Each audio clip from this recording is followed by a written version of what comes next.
Coach Kyle here with Team Cosmic Bodies, and today we're going to be going over RPE. What is RPE? Yeah, kind of just more the basics of RPE compared to getting into like more complicated things within it.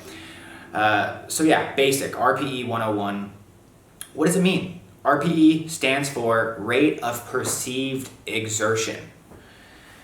Another way we like to label it is RIR. So repetitions in reserve. So this is a way we measure our effort. It's a way we measure our intensity in the gym.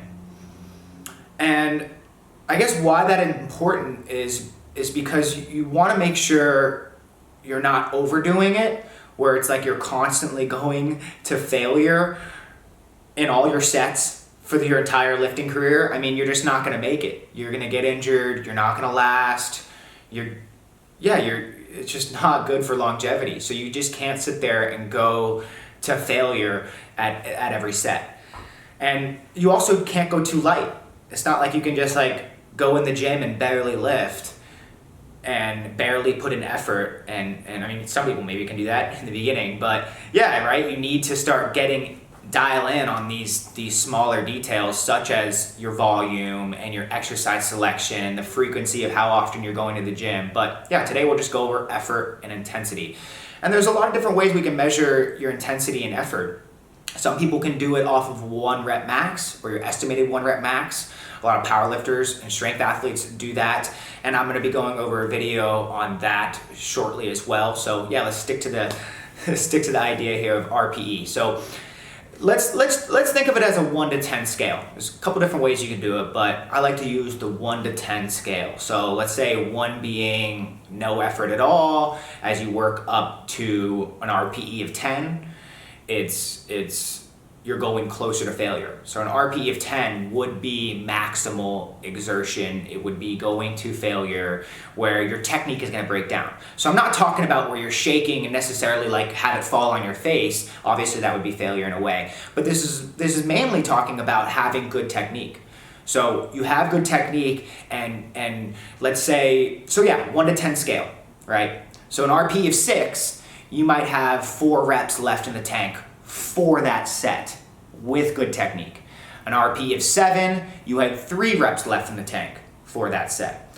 An RPE of 8, you had 2 reps left in the tank for that set, like you keep it in reserve. RPE of 9, you had 1 rep left in the tank for that set until you hit failure.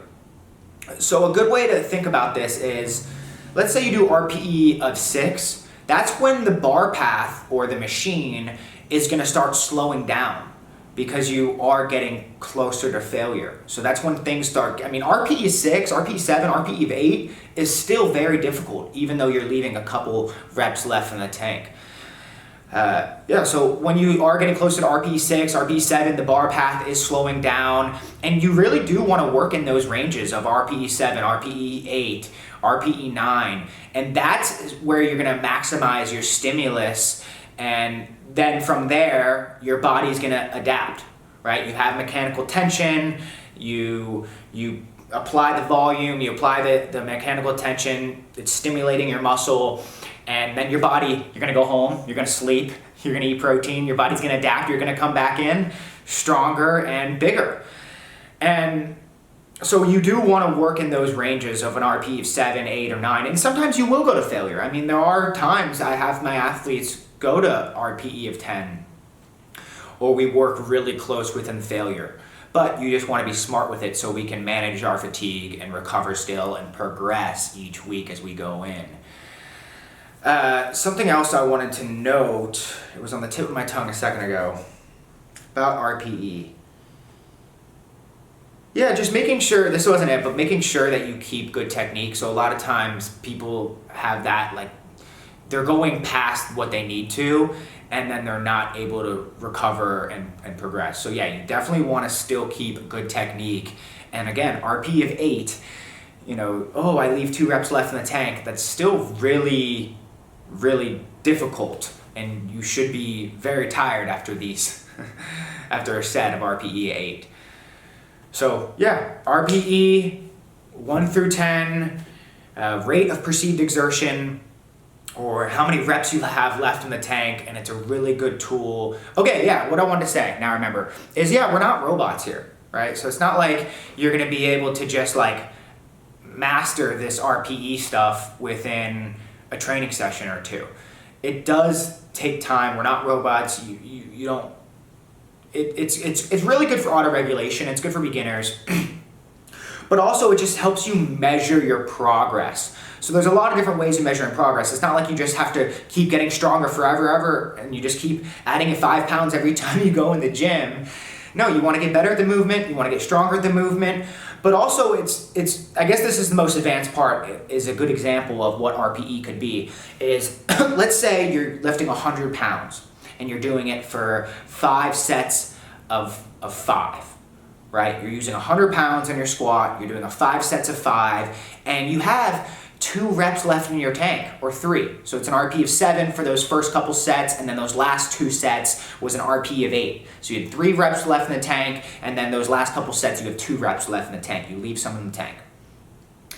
And then in weeks to come, you do that same thing. You do 5 sets of 5, 100 pounds, but it's like an RPE of 5 now. It's like, wow, I have 5 or 6 reps left in the tank. I'm nowhere near failure. And you're using the same weight, you're doing the same sets and reps, and that's still progress. So see how you can start measuring progress, because technically you're stronger. You had more reps left in the tank.